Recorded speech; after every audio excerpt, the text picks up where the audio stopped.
கத்தரிக்காய் பிடிக்காதவங்களுக்கு கூட இந்த மாதிரி செஞ்சு கொடுத்தோன்னா சூப்பராக சாப்பிடுவாங்க. என் பசங்களுக்கு கத்தரிக்காய் பிடிக்காது. நான் ஃபஸ்ட் டைம் இந்த மாதிரி செஞ்சேன். திரும்ப திரும்ப கேட்டு வாங்கி சாப்பிட ஆரம்பிச்சுட்டாங்க. அது திரும்ப செஞ்சு கொடுங்க அப்படின்னு சொல்லிட்டு சும்மா ஃபோன் பார்த்துட்டு இருக்கும்போது தான் இந்த ரெசிபி பார்த்தேன். ஈஸியாகவும் இருந்தது. எனக்கு அதை பார்க்கும்போது ஒரே டெம்ப்டிங்காக இருந்தது. அது எப்படி டேஸ்ட் பார்க்கணுமே அப்படின்னு சொல்லிட்டு நான் செஞ்சு சாப்பிட்டு பார்த்தேன். சூப்பராக இருந்தது. எப்படி பண்ணலான்னு பார்க்கலாமா? ஃபஸ்ட்டு வந்து இதுக்கு ப்ளூ கலர் கத்தரிக்காவாக இருந்தால் நல்லாயிருக்கும். என்கிட்ட இப்போதைக்கு இதுதான் இருந்துச்சு. அதை நல்லா ரவுண்ட் ரவுண்டாக நறுக்கிட்டு அதில் ஒரு ஸ்பூன் உப்பு மிளகாப்பொடி போட்டு நல்லா விரவிக்கலாம். தண்ணி ஊற்றாமல் அப்படியே விரவிட்டு தோசைக்கல்லில் போட்டு நல்லா திருப்பி 2 பக்கமும் திருப்பி விட்டு நல்லா வேக வச்சு எடுத்துக்கணும். நம்ம மீன் பொரிக்கிற மாதிரி 2 சைடும் நல்லா திருப்பி போட்டு வேக வச்சு அப்படியே அதை ஒரு தனியாக ஒரு பாத்திரத்தில் எடுத்து வச்சுக்கலாம். அதுக்கப்புறம் வந்து பார்த்திங்கன்னா வெங்காயம் வந்து ஒரு 2 வெங்காயம் 1 வெங்காயம் அந்த மாதிரி கொஞ்சமாக நறுக்கி வச்சுக்கலாம். இது வந்து சாயந்தரம் பார்த்திங்கன்னா சாப்பாடு இருக்கும், குழம்பு இருக்காது. அந்த மாதிரி டைமில் சட்டுன்னு செஞ்சு கொடுத்துடலாம். இப்போ வந்து அந்த கத்திரிக்காய் வேக வச்சது ஒரு பக்கம் இருக்கட்டும். இன்னொரு பக்கம் தாச்சியில் கொஞ்சமாக எண்ணெய் ஊற்றி கடுகு போட்டுக்கோங்க. என்கிட்ட கடுகு இல்லை, அதனால் நான் வெங்காயம் மட்டும் போட்டு வதக்கிக்கிறேன்.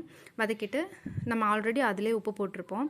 இந்த வெங்காயத்துக்கு மட்டும் தேவையான உப்பும் மிளகாப்பொடியும் போட்டு நல்லா வதக்கி விட்டுக்கலாம்.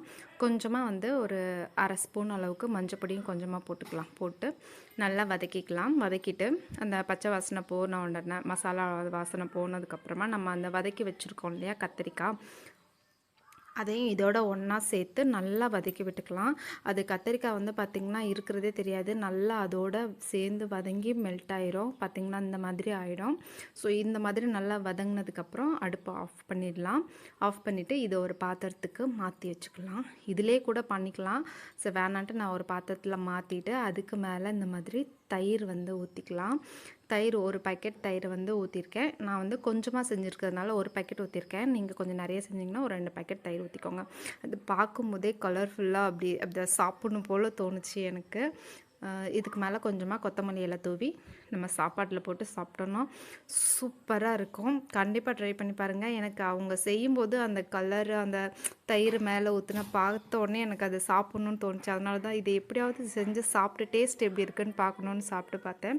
டேஸ்ட் உண்மையிலே சூப்பராக இருந்தது. என் பையனுக்கெலாம் கத்தரிக்காய் பிடிக்கவே செய்யாது. அவன் இந்த மாதிரி இது அந்த தயிர் ஊற்றி கத்தரிக்காய் போட்டு செஞ்சு தருவீங்கல்லம்மா, அது மாதிரி செஞ்சு கொடுங்கன்னு கேட்டு வாங்கி சாப்பிட ஆரம்பிச்சிட்டாங்க. இது செஞ்சு வச்சாலே போதும், எக்ஸ்ட்ரா சாப்பிட்றத விட டபுள் மடங்கு சாப்பாடு உள்ளே போகும். அவ்வளோ சூப்பராக இருக்கும். எனக்கு ரொம்ப பிடிச்சிருந்தது. ஸோ நீங்களும் ட்ரை பண்ணி பாருங்கள். பாய்.